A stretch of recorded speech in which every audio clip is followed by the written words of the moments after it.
Alright, right here we have clarified the butter. I did forget to record myself fermenting the butter for about 3 to 4 days. Once it's clarified, you go ahead and put it on the stovetop.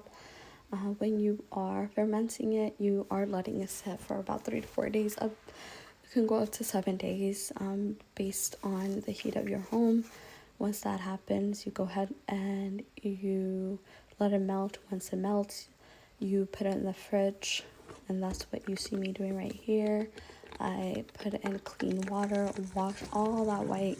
As you can see, you want to make sure that water that comes out by the end is clear, because that's supposed to take out all the impurities, all the buttery smell. And here I start toasting the different ingredients that are going to go into the clarified Ethiopian butter. Right here you see me toasting cumin. As you're toasting it, please make sure you're not burning it. Again, once you burn it, it's going to exude that taste, but if you toast it lightly, it does exude a really yummy taste. So that's what you're going for. I make sure that I am keeping my eye on it, and then I go ahead and add it onto the black seed, the cardamom, the cumin, the fenugreek that I do have on that plate. As you can see, I did toast all of them lightly, and then I go on to the other ingredients, which in this case is ginger. I wash and peel all of them well and clean, because you want to make sure you are not putting any impurities into the food.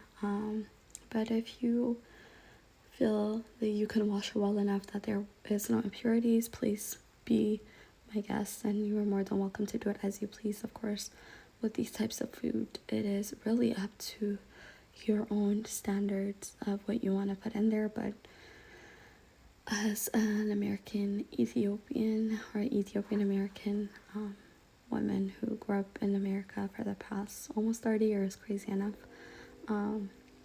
I definitely try to stick with what I've learned over the years, watching my mother do it. I am really proud of, the recipes we've been handed down over the years, and I find it so incredible that I'm carrying on a legacy of past ancestors. It's awesome. And now we're gonna go ahead and cut some red onions. I used about half of a large onion. I might have also added maybe half of that half later on when I realized maybe for 10-pound butter, maybe more would be better. So I go ahead and cut that, and honestly, you don't have to do anything fancy, just rough cut. It's what you're going for. Again, it's for that taste, so that's really your main goal here. You're not really worried about what it looks like, because at the end you will strain all of these ingredients you are putting into the clarified butter, but you definitely want to make sure everything that you are putting in is clean and clear and good and healthy, because again, the clarified butter will exude whatever taste you do put it in there. Ethiopian butter has been around for thousands of years. We use it for different things, from breakfast to dinner and in between. It is really, really yummy. I definitely welcome any questions you may have in the comments. I look forward to hearing from all of you guys. And then we go on to the garlic. So for the garlic, you definitely want to go heavy on the garlic, because again, garlic is really yummy, but it's also a very powerful thing, and the taste is what you're wanting in there. So I did about 8 to 10 large bulbs of garlic for a 10-pound butter. But you also have to understand, when we're clarifying, we are taking out any of the liquids, so we're left with literally pure oil. So you can do more, but I wouldn't do more than what I suggested, at least for a 10-pound. And then based on your own preference, of course, you can either go more or less, but depending on the amount of butter you are using, you go ahead and do that. And then on the next part, I show you the koseret, the different seeds I'm using, the ginger, the garlic, and so on. And then we're gonna go on to grinding the ingredients that we do have. You are doing a rough grinding. You don't need to do espresso style grinding. You definitely want to go rough and tough, again, because we are wanting to strain this out at the end. We want to make sure that any of those ingredients are not left over later on once we do strain them. or strain it rather.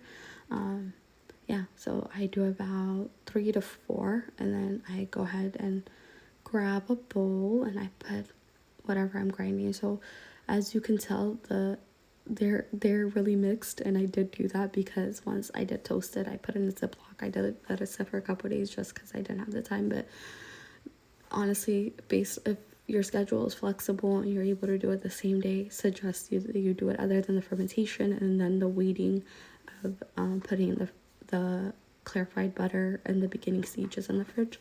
You can do it the same day. Just the fermentation, putting it in the fridge does take about, I would say, a whole week process, but the grinding of the seeds, the cutting of the onions and the garlics and so on could happen in one whole day. And then you can always, once you have thoroughly washed the leftover chunk of butter out of the fridge, you go ahead and go on. And here I'm showing you just the different seeds I put together, the little rough ground I have, and now put my clarified butter on top of the stove. And as you can see, so that's what we're trying to do. We're trying to get rid of all those bubbles. Once those bubbles are gone, we're gonna go ahead and add all of our ingredients: the cosaret, the holy basil, the red onion, and the garlic, the ginger, the cumin, and everything that I had mentioned.